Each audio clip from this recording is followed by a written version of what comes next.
അജിത്ത് എപ്പോഴേക്ക് അജിത്ത് നിൽക്കുന്നിടത്തേക്ക് എത്തും? വളരെ വേഗത്തിൽ തന്നെയായിരിക്കുമല്ലോ സ്വാഭാവികമായിട്ടും വാഹനം അങ്ങോട്ട് എത്തുക. എല്ലാ സൗകര്യങ്ങളും സ്വാഭാവികമായിട്ടും അവിടെ ഒരുക്കിയിട്ടുണ്ടാകുമല്ലോ അല്ലേ?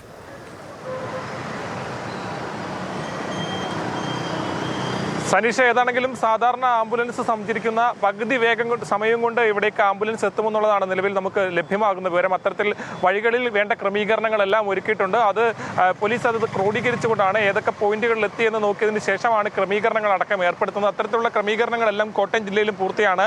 ഒരു സ്ഥലത്തും തടസ്സം ഉണ്ടാവാതിരിക്കാൻ ഏറ്റവും വേഗതയിൽ ഈ ഇത്തരത്തിൽ കടന്നു പോകാനുള്ള ക്രമീകരണങ്ങൾ അടക്കം ഏർപ്പെടുത്തിയിട്ടുണ്ട്. അതിൽ ഏറ്റവും പ്രധാനപ്പെട്ട കാര്യം നേരത്തെ ഡോക്ടർ ഉൾപ്പെടെ സൂചിപ്പിച്ചു. സാധാരണ ഒരു കുഞ്ഞു കുട്ടിയാണ്, സ്വപ്പം അവയവങ്ങൾക്കെല്ലാം ആ നിലയിലുള്ള വളർച്ചയെ ആയിട്ടുണ്ടാകുള്ളൂ. അതുകൊണ്ട് അധിക സമയം എന്നത് ആലോചിക്കാൻ പോലും കഴിയുന്ന കാര്യമല്ല. അതുകൊണ്ട് തന്നെയാണ് ഈ റോഡിലാകമാനം വളരെ കൃത്യമായ ക്രമീകരണങ്ങൾ ഏർപ്പെടുത്തിക്കൊണ്ട് ഈ കാര്യങ്ങൾ ചെയ്യുന്നത്.